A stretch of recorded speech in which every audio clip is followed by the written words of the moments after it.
முழுக்க பரவி வாழும் தாய் தமிழ் உறவுகளுக்கு அன்பு வணக்கம். உலகம் முழுக்க தமிழர்கள் பரவி வாழ்ந்தாலும் தமிழர்களுக்கு சொல்லப்படக்கூடிய மரபு வழி தாயகம் ரெண்டு. ஒன்னு ஈழம், மற்றொன்று தமிழ்நாடு.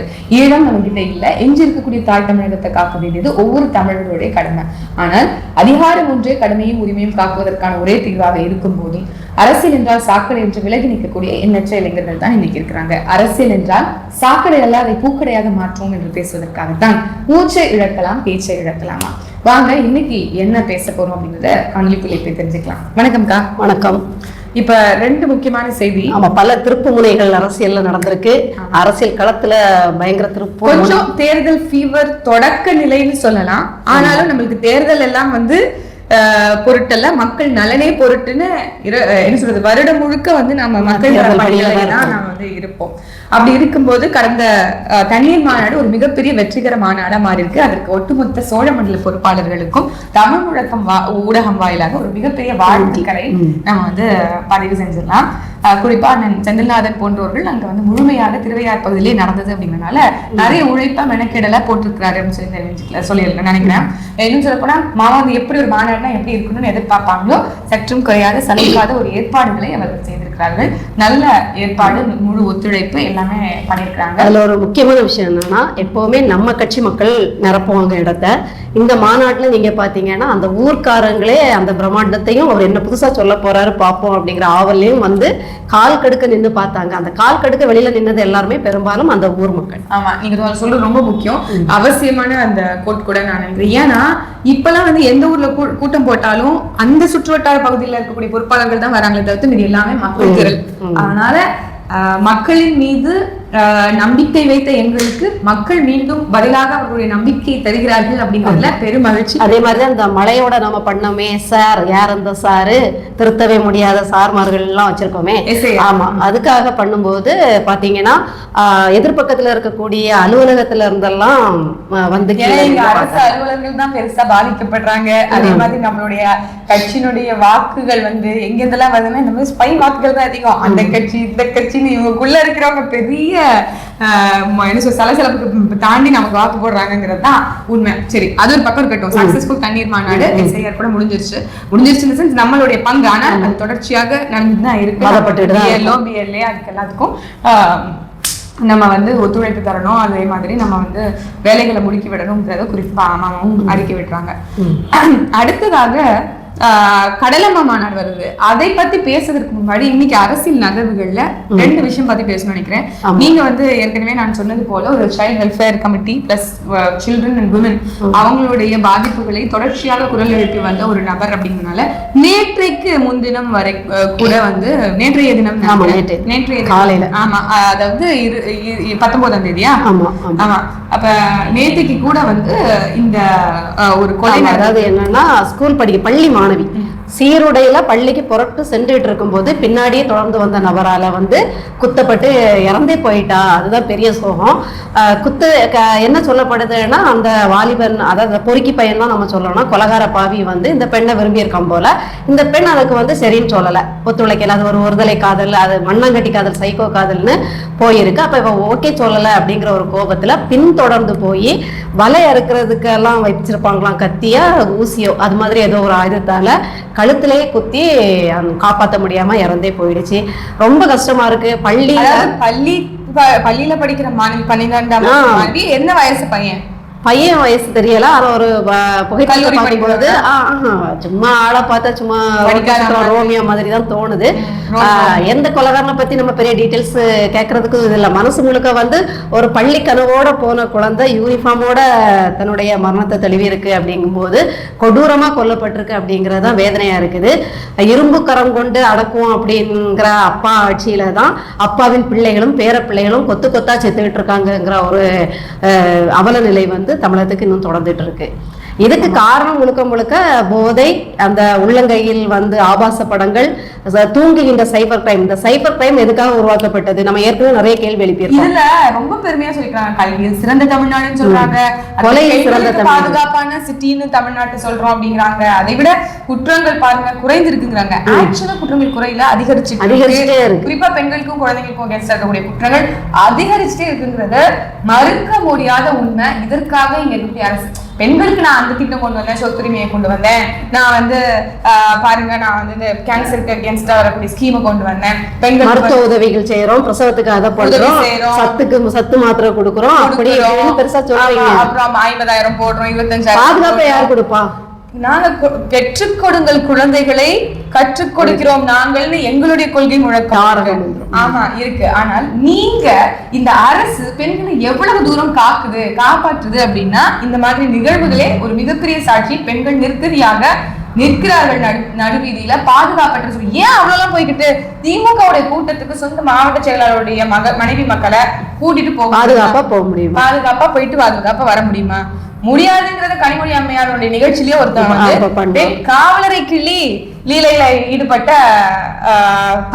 எல்லாம் இருக்கத்தான் செய்யறாங்க. அப்படி இந்த அரசால கட்டாயம் பெண்களுக்கு பாதுகாப்பை கொடுக்க முடியாதுங்கிறதுதான் இந்த ஒவ்வொரு சம்பவங்களும். ஏன்னா இவங்க எல்லாருமே கொலைகாரர்களை காப்பாற்றுற முயற்சியிலே இருக்காங்க. ஏன் அதுக்கும் முதல்வர் ஸ்டாலின் தான் பொறுப்பான பொறுப்பு. அவர் கையில தான் காவல்துறை இருக்கு, அரசு வழக்கறிஞர் இருக்காங்க. நீதிமன்றத்துல போய் சரியான சார்ஜ் ஷீட் ஃபைல் பண்ணி சரியா வழக்கறிஞர் வாதாடுனா நீதிபதி தீர்ப்பை சரியா கொடுத்தாங்க. நலத்துறை அமைச்சர் அம்மையார் கீதா அவர்கள் சொல்றாங்க, தமிழ்நாடு சிறப்பாயிடுச்சு, ஒவ்வொரு நாள் வர கம்ப்ளைண்ட்ஸ் வச்சு சொல்லிடலாம் அப்படின்னு சொல்லிட்டு முன்னேறி அந்த பாருங்களேன் வாழ்க்கை எவ்வளவு திறம்பட்டு விட்டது, பெண்களின் வாழ்வாதாரம் உயர்ந்து விட்டது, பெண்களுக்கு கிடைத்த வாழ்க்கையை பார்த்தீர்களாங்கிற தொனியில அவங்க சொல்றது இருக்கு. அதாவது கொடுக்கறது கம்ப்ளைண்ட் ரெஜிஸ்டர் ஆயிருக்கிறது இன்னைக்குதான் பாக்குறீங்க. எத்தனை சார்ஜ் ஷீட் ஃபைல் பண்றீங்க, எத்தனை நடவடிக்கைகள் எடுத்திருக்கீங்க? என்சிஆர் ரிப்போர்ட் சொல்லுது 80 விழுக்காடு கம்ப்ளைண்ட்ஸே ஃபைல் ஆகல. இப்ப அதைத்தான் நீங்க மாற்றி சொல்றீங்க கம்ப்ளைண்ட்ஸ் எல்லாம் வந்து ஃபைல் ஆயிருக்கிறத பாக்குறோம். ஆனால் நீங்கள் எவ்வளவு தூரம் எஃப்ஐஆர் ஃபைல் பண்ணி சார்ஜ் ஷீட் ஃபைல் பண்ணி அதற்கான நடவடிக்கைகள் எடுத்து எத்தனை இந்த மாதிரி பிரச்சனைகளுக்கு தீர்வு கண்டு கொடுத்திருக்கிறது?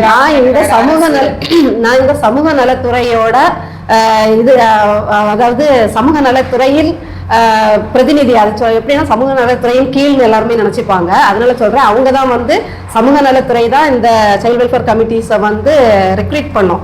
அந்த வேலை அப்புறம் சம்பளம் போடுற வேலை தான் அவங்க. மற்றபடி அது ஒரு தனித்துவமான ஒரு இது. அப்போ அந்த துறை வழியா தான் எங்களுக்கு எப்பவுமே இணைப்புகள் இருக்கும். நாங்க இது சம்பந்தமா அவங்களுக்கு தான் வந்து புகார் எடுக்கிறதுக்கு, அதாவது மிஞ்சி போய் தலைக்கு மேல வெள்ளம் போகும்போது துறையை தான் போய் நாடுவோம். மீன்ஸ் நீங்க பண்ணுங்க, இவ்வளவு இருக்கு, இப்படி இப்படி இருக்கு பாருங்க, இவங்களே இப்படி இப்படி பண்றாங்கன்னா அந்த புகார்களை கணக்குல வாங்குறதே கிடையாது. நான் இப்பவும் கேட்கிறேன், அதுல இருந்தனால எனக்கு நல்லா தெரியும். ஒரு 10 ஆண்டு காலம் இல்ல 5 ஆண்டு காலத்துல இந்த சமூக நலத்துறை தீர்ப்பு வாங்கி கொடுத்த ஒரு வழக்கு, குழந்தைகள் பாலியல் வன்கொடுமையோ இல்ல கொலையோ, பெண்கள் பாலியல் வன்கொடுமை கொலை, இதுக்கு சமூக நலத்துறை வழக்கு பதிய வச்சு சமூக நலத்துறை வழக்கறிஞரை நியமித்து சமூக நலத்துறை வந்து இதை பண்ணி முடிச்சிருக்கு, தீர்ப்பு வாங்கி கொடுத்திருக்குன்னு ஒரு தீர்ப்பு சொல்லுங்க. பேசினாலும் ஒண்ணும் பண்ணலைங்கிறது அதை ஒத்துக்கிறேன். அதே மாதிரி இது ஒரு முக்கியமான சம்பவம். ஐயா ப. சிதம்பரம் அவர்கள் ஒரு எக்கானமிஸ்ட் ஃபேமிலி அப்படி இப்படி எல்லாம் சொல்லிக்கிறாங்க. ஆனா வந்து அவர் வந்து ஒரு செய்தியாளர்கள் சந்திப்பப்ப பேசும்போது சொல்றாரு, இந்த மாதிரி அவங்க வந்து தாவேகா திமுக கூட்டணி அப்புறம் அதிமுக கூட்டணி இவங்களோட தான் வந்து போட்டியா.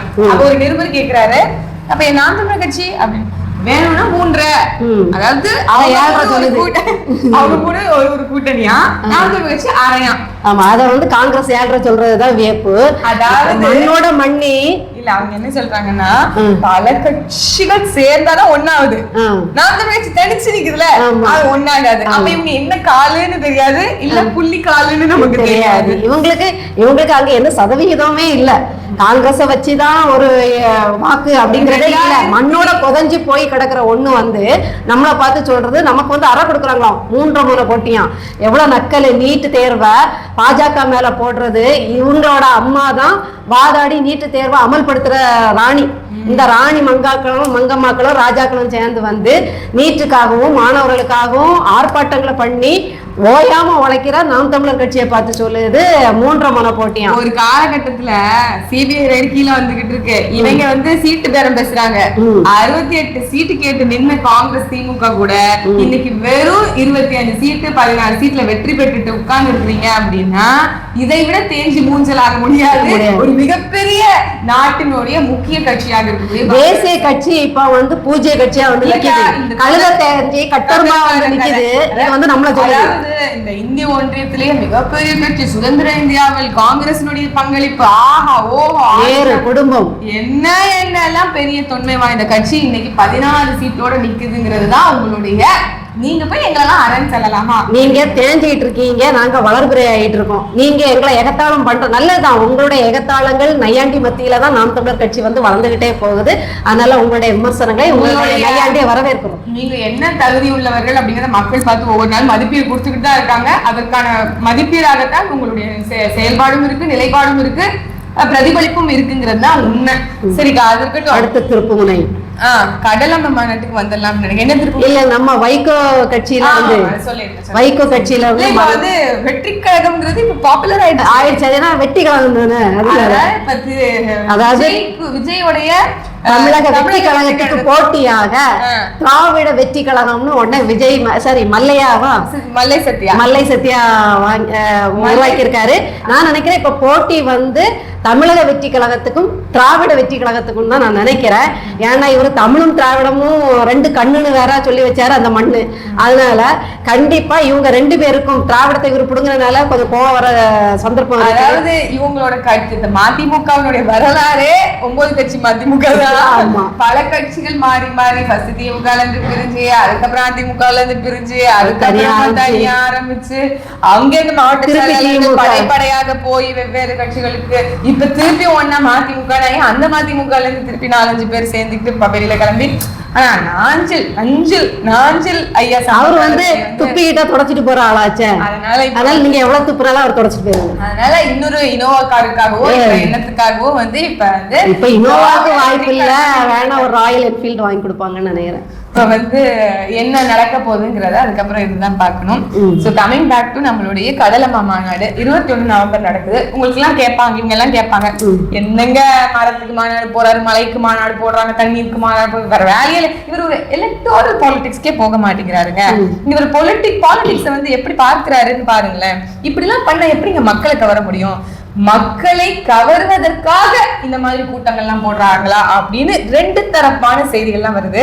இத வந்து நம்ம உங்களுக்கு அரசியல்னா என்னன்னா மாதம் பெண்களுக்கு 1000 ரூபாய் கொடுப்போம், இலவச பஸ். இனிமே நாங்க வந்து வருடத்துக்கு ஒரு முறை வந்து ஒரு குடும்பத்திற்கு வந்து விமான டிக்கெட் இலவசமாக கொடுப்போம். இலவசம் சொன்னா பிடிக்காது.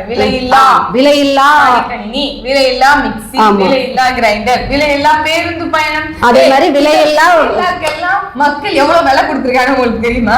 எவ்வளவு வரி பணத்தை ஒவ்வொரு இந்த மாதிரி நீங்க கொண்டு வர ஸ்கீம்ஸுக்கும் நீங்க பயன்படுத்துறீங்கிறதோ எங்களுக்கு தெரியும். அதோட எங்க பணத்தை எப்படியெல்லாம் நீங்க வந்து வேஸ்ட் பண்றீங்க அப்படின்னு தெரியும். டாஸ்மாக்ல பிடிச்சு எப்படி இழுக்குறீங்க அப்படிங்கறதும் தெரியும். பணத்தை திருப்பி எப்படி எல்லாம் பதுக்குறீங்கன்னு தெரியும். இது எதுவுமே தெரியாம நாங்க அதை பண்ணோம், இதை பண்ணோம், அந்த ஸ்கீமை கொண்டு வந்தோம், இந்த ஸ்கீமை. இது மாதிரி நாம் தமிழர் கட்சி அண்ணன் சீமான் அவர்களும் இந்த மாதிரி கவர்ச்சி திட்டங்களை வகுக்கணும். இல்லம் தேடி கல்வி மாதிரி, இல்லம் தேடி சாராயம், இல்லம் தேடி கஞ்சா, இல்லம் தேடி மெத்து, இல்லம் தேடி அது, இல்லம் தேடி மதிப்பிரியர்களா மாது பிரியர்களா, இல்லம் தேடி மாது, இப்ப நீங்க கவர்ச்சிகரமா கொடுத்தீங்கன்னா தான் நீங்க அரசியல் செய்றீங்கன்னு அர்த்தம். இவ்வளவு மோசமாவா? ஆனால் இந்த கடலம்மா மாநாடு எதற்கு என்பதை உள்ளார்ந்த அரசியல் புரிதல் கொண்டவர்கள் அத்துணை பேருக்கும் தெரியும். இந்த மனித சமூகத்துல, இந்த உலகத்துல உயிரினங்களாக இருக்கக்கூடிய அத்துணை பேரை விட மனித மிருகங்களாக இருக்கக்கூடிய நாம் தான் இந்த பூமிக்கு மிகப்பெரிய சுமை, சீரழிவு என்பதை பிரதிபலிக்கும் வகையில தான் இன்னைக்கு கடலம்மாவுடைய மாநாடை உணர்த்துவதற்காக போட போறோம். அதுல குறிப்பா கடல் வந்து எவ்வளவு மாசுபட்டு இருக்கு அப்படிங்கறத சொல்ல போறோம். உங்களுக்கு தெரியாதது இல்ல, இன்னைக்கு எத்தனையோ ப்ராஜெக்ட்ஸ் ஒன்றிய அரசும் மாநில அரசும் கொண்டு வந்து சேர்ந்து செய்து, அதுல குறிப்பா சொல்லணும்னா இந்த ஹைட்ரோ கார்பன் எக்ஸ்ப்ளரேஷன் சொல்லக்கூடிய ஈத்தேன் மீத்தேன் செயல் திட்டங்கள். இது வந்து நம்மளுடைய தலைவன் சீமான் அவர்கள் சொல்வது போல பூமித்தாய் முளைமார்பு, பூமித்தாயினுடைய ஈரக்கொலைகளை எல்லாத்தையும் வந்து சூறையாடக்கூடிய திட்டங்கள் தான் அப்படின்னு சொல்லிட்டு சொல்லுவாங்க. எப்படி மலையை கொள்ளையடிப்பது தவறோ அந்த மாதிரி கடலை வந்து ஆழ்குழாய் விட்டு அதுல இருந்து கொடைஞ்சி, ஆமா, அது மாதிரி எடுத்து அதனால முகத்துவாரங்கள் இல்ல அந்த முக இதுல கழிமுகங்கள்ல இருக்கக்கூடிய மீன்வளம் பல்லுயிர்கள் எல்லாமே எப்படி பாதிக்கப்படுது அப்படிங்கறதை உணர்த்துவதற்காக நெகிழி பத்தி எல்லாம் நம்ம ஆய்வு பண்ணி போடும்போது பிரமிப்பா இருக்கு. பிரமிப்புனா நான் வந்து நல்ல வகையில சொல்லல, ரொம்ப பயமா இருக்கு. என்னடா இவ்வளவா நம்ம பண்றோம் அப்படின்னு பயத்தோட உச்சத்துல போக வேண்டிய ஒரு வருஷத்துக்கு 160 கோடி டன்ஸ் வந்து பிளாஸ்டிக் வந்து உற்பத்தி ஆகுது அப்படின்னு சொல்றாங்க. அதுல கிட்டத்தட்ட 200 கோடி பிளாஸ்டிக் கழிவுகள் திருப்பி கடல்லே போய் சேருது ஒரு ஆண்டுக்கு அப்படின்னு சொல்லும் போது, அப்ப நம்ம ஒரு மனுஷனா இவ்ளோ என்ன சொல்ற கெட்ட விஷயத்தை உற்பத்தி பண்றோம், அதை திருப்பி இந்த பூமிக்கே கொண்டு போய் கொடுக்குறோம். அப்ப அந்த பூமி கோவப்படாம என்ன பண்ணும், எப்படி சுனாமி வந்து ஆழி பேரலை வந்து ஒட்டுமொத்த மக்களையும் அழித்ததோ அந்த மாதிரி திருப்பியும் வருவதற்கு நீண்ட காலங்கள் இல்லை என்பதை உணர்த்துவதற்காகத்தான் கடல் அம்மா தண்ணி. உடனே புத்திசாலிகள் கேட்பாங்க இந்த அதிமுக திமுக, ஏன்னா இவங்க தானே இந்த கார்பரேட் வாங்கி தின்ன பிரமுகர்கள் பிரகஸ்பதிகள், இவங்க எல்லாம் கேட்பாங்க வேற வளர்ச்சி வேற வந்து எப்படிதான் வளர்றது, உங்களுக்கு வந்து முன்னேறது பிடிக்கலையா, இதுக்கப்புறம் எண்ணெய்க்கு என்ன பண்ணுவாங்க, பெட்ரோலுக்கு என்ன பண்ணுவாங்க, காருக்கு என்ன பண்ணுவாங்க, விமானத்துக்கு என்ன பண்ணுவாங்கன்னு கேட்பாங்க. அதுக்கு மாற்று பெருக்கம் மாற்று விஷயங்கள் அவ்வளோ இருக்கு. இந்த ஹைட்ரோ கார்பன் திட்டம் எல்லாமே மின்சாரத்துக்காக எடுக்கக்கூடிய வேலைகள், பெட்ரோலியம் இதெல்லாம் எடுக்கக்கூடியதான். இது எல்லாமே ஹைட்ரோ கார்பனால என்னென்ன மாதிரி டிமெரிட்ஸ்னா கிளைமேட் சேஞ்ச், சூழல்நிலை காலநிலை மாற்றம், சூழலியல் மாற்றம் சொல்றோம்ல, காலநிலை மாற்றம், அதுக்கப்புறம் காற்று மாசுபடுதல், நீர் மாசுபடுதல், நில மாசுபடுதல், மண் அரிப்பு, சாயில் டீக்ரடேஷன், பல்லுயிருக்கு சீர்கேடு அப்படின்னு எண்ணற்ற சிக்கல்கள். இவங்க கொண்டு வர ஒவ்வொரு நாசகார திட்டமும் 50 ஆற்றல்களையும் அளிக்குது. இந்த 50 ஆற்றல்கள் இல்லாம நம்ம உயிரோட வாழவே முடியாது. 50 ஆற்றலை யார் தந்தா? இயற்கை தான் தந்தது. அந்த இயற்கை தாய் நீ எப்படி வஞ்சிக்கிறங்கிற உண்மையை உணராத ஒவ்வொரு மனிதனும் இந்த பூமியில் வாழ்வது சுமைதான். நம்முடைய அடிப்படை தேவைக்காக ஒரு வளங்களை எடுப்பதற்கும் உங்களுடைய பேராசையின் மிகுதியால அளவுக்கு அதிகமா எடுக்கிறதுக்கும் வித்தியாசம் இருக்கு. அதே மாதிரி இதுக்கெல்லாம் மாற்று வழி நிறையவே இருக்குது. பூமியை குறைஞ்சும் இயற்கைக்கு எதிராகவும் தான் இந்த திட்டங்களை செயல்படுத்தணும். இந்த திட்டங்கள் எல்லாம் மனுஷன் நல்லா வாழணுங்கிறதுக்கு அது ஒரு கார்பரேட்டும் அரசியல் வியாதிகளும் வாழ்றதுக்கான திட்டங்கள் தான். முதலாளித்துவ அரசு கிடையாது, இது மக்கள் ஜனநாயக அரசு. ஆனா ஒரு கேபிட்டலிஸ்ட் எக்கானமி கூட இப்படி இயற்கை வளங்களை சூறையாடி ஒருபோதும் வளர்ச்சி திட்டங்களை கொண்டு வருவதில்லை. ஆனால் மக்கள் ஜனநாயக நாடு, ஒரு டெமோக்ராட்டிக் செக்யூலர் ஸ்டேட் கண்ட்ரி வந்து இப்படி அழிவு திட்டங்களை கொண்டு வந்து முதலாளிகளுக்கே திருப்பியும் பெரும் முதலாளிகளுக்கே வந்து இந்த அரசை கட்டமைக்கும் என்றால் இது மக்களை ஏமாற்றக்கூடிய செயல். மக்கள் விழிப்புணர்வு பெற்ற சமூகமாக மாற வேண்டும் என்பதை உணர்த்துவதற்காகத்தான் நாம் தமிழர் கட்சி தொடர்ச்சியாக இந்த மாதிரியான மாநாடுகள் போட்டுட்டு வரோம். மாநாடு மட்டும் இல்ல, இதுதான் தேர்தல் பிரச்சாரம், இதுதான் தேர்தல் பரப்புரை. நான் வந்தா என் மக்களை இயற்கை வளங்களோடு எப்படி காப்பாற்றுவேங்கிறத சொல்றதுக்கு தான் ஒவ்வொரு ஆற்றல்களின் பேர்லயும் அவர் வந்து தலைப்புகளை போட்டு மாநாடு நடத்துறாருங்கிறத இந்த காணொலி மூலம் நாங்க சொல்லிக்கிறோம். எல்லாரும் நாளைக்கு வந்து ஒன்று கூடுங்க, திரண்டு வந்து அந்த கடல் மாநாட பாருங்க, தெளிவு பெறுங்க. ஏன்னா நமக்கும் நிறைய தெளிவுகள் தேவைப்படும். அது அண்ணன் சீமான் எளிய வகையில புரியுமாறு உணர்த்துவாரு. பயன்பெறுங்க. ஆதி நீயே ஆழித்தாயே, கடல் சூழ் உலகு காப்பதே அழகு என்கின்ற கொள்கையை முன்வைத்து கூடுவோம் பெருந்திரளாக இந்த ஆழிக்கடலை காப்பதற்காக வாருங்கள். நன்றி.